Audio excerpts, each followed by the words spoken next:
Everyone, I'm your history teacher. Today we are going to study history part 2 chapter 5 through the eyes of travelers. This chapter is divided into 4 subtopics.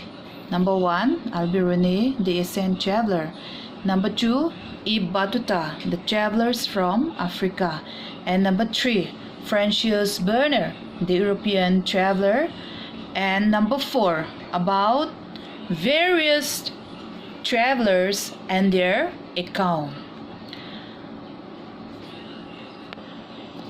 Today, we will discuss about Albiruni, the Asian traveler, his interests and objectives about India, about his travel account, that is Kitab-ul-Hind, and his understanding about the Indian caste system between 10th century to 17th century. It was not unusual that people from different parts of the world, they traveled to new lands driven by a sense of adventure, or as traders, merchants, soldiers, priests and pilgrims, or somebody in search of work or opportunity to escape from natural disaster. One such traveler was Albiruni. He came from Uzbekistan to India in the 11th century. His travel account about India is known as Kitab-ul-Hind. Now, let's note something about Albiruni. Albiruni, he was born in 973 CE in Khwarizm, in present-day Uzbekistan. Khwarizm during those period was an important center of learning, and Albiruni received the best education at the time. He was well versed in several languages, like this Syriac, Arabic, Persian, Hebrew, and Sanskrit. Also, he read the Arabic translation of the work of Plato. Because he did not know this Greek language, Greek tongka thiam enge tiar thiam lo ma se Plato thuziak tongdanga lekha atangkhanin ashabel thawani. And then in 1017 Sultan Mahmud invaded Runtina Khwarizm. Albiruni at the Khwa Arunani too. The Chuan Mithiam Tam Tak scholars te poet Tule Lalama Mithiam Teka Ala Ahon the Chilmayani and Kopui Gasni Akhan Zungzinga Chuan Albiruni Pohet Telveni. But slowly and steadily, Albiruni got adjusted in this Gasni. Chuanin Kumsom Sari Chungzet Ka Gasni Akhani na Cheng Ngeni. So how he got interested in India? Why being in Ghazni, Albiruni, he developed an interest in India. When Sultan Mahmud of Ghazni, he made Punjab a part of his Ghaznavid empire. Ka Punjab ka Ghaznavid Larama Asyamani too. Albiruni, he came in contact with local population, which created an environment of mutual trust and understanding. In Shia Thiam Tonna, in Rin Tonna Teka, Enge, Mika Kom Thiam, Many Albiruni Khan mo, environment po Siamani ka Ghaznavid Empire Khanin. Albiruni learned Sanskrit from Brahmin priests and scholars and studied religious and philosophical texts in Sanskrit. Okay, next let's go to his objectives. Albiruni's objectives of Albiruni's work. Okay, firstly, Albiruni described his work as a help chan pui tu tini to those who wanted to discuss religious question with the Hindus and also as a storehouse of information to those who wanted to associate with them. And secondly, his expertise in several languages trong kha thiam hnem mema kha trong thiam hnem khanin nasatakina puyani helps him to compare languages and translated them. He translated several Sanskrit works into Arabic. Example, he translated Patanjali works on grammars into Arabic. Thirdly, Albiruni helped in sharing ideas. Okay, he also translated the works of this mathematics from Greek into Sanskrit for his Brahmin friends. A Brahmin chian te tan po khanin kha mathematics kha ale sak ani so mo Sanskrit tong kha thiam ma ale sak ani mo. And now let us see about his Kitab ul Hind. Okay. Kitab ul Hind hi ale khabuzia mo azin veiva na azia aniya. He wrote a book, this book in Arabic tongin azia kani. It is simple and lucid book le khabu shiat fia all mania.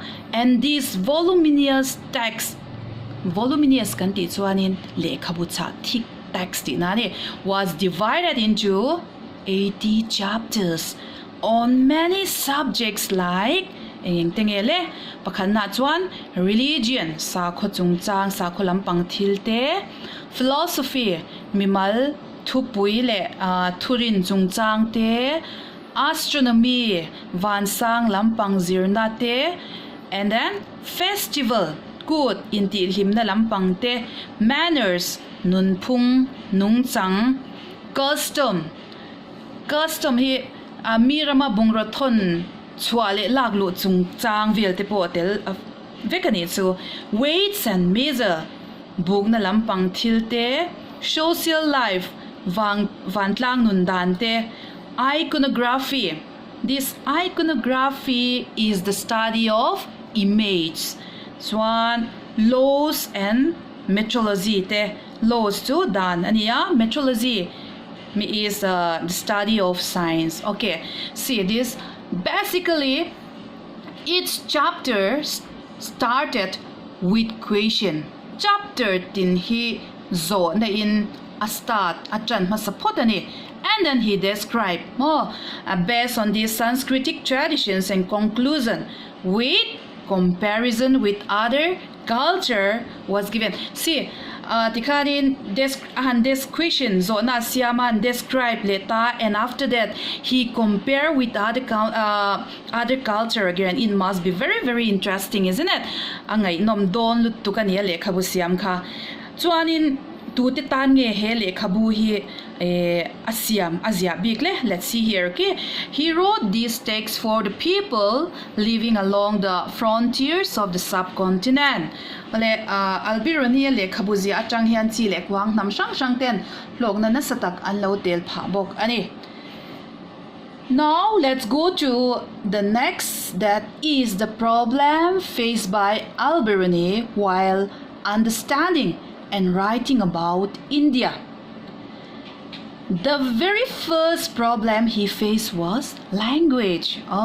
Language here poi mo ni tiro. Mirama kan lo zinta chong dang an lo mangta an chong kha thiam lo ta ila.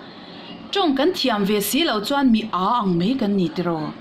So he found this Sanskrit very different from Arabic and Persian, because it was difficult to translate ideas and concept in another language. Why? Because Sanskrit language is often in almost range, both in vocabulary and grammars. Sometimes one in the same thing is called by various names, and that same words is used for a variety of subjects.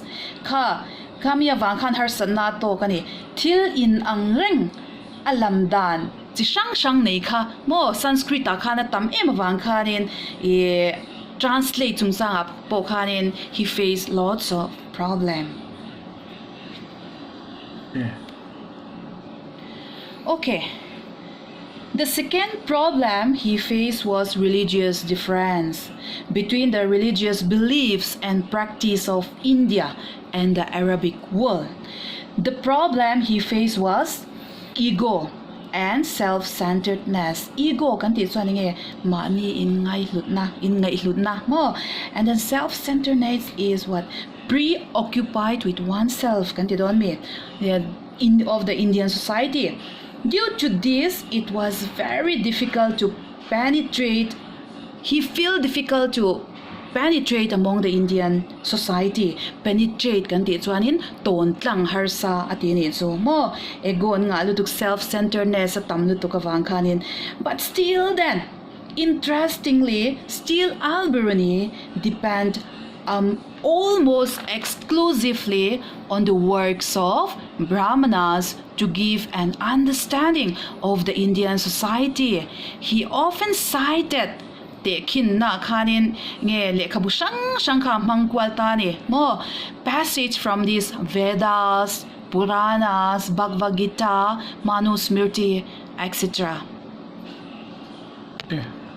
Okay, now let's go to the next, that is Albiruni's understanding the Indian caste system. Albiruni, he tried to understand Indian caste system through comparison. He make another comparison with other society, like this Asian Persia. Since Asian Persia was divided into 4 social categories, namely knights and princes, monks, fire priests, physicians, astronomers, scientists, and peasants and artisans. Actually, Albiruni wanted to say that this social division was not distinctive dang lam lawati ne. Social division, Indian Rama social division here adang lam lawati. To Indian, rather it was prevalent in other society as well.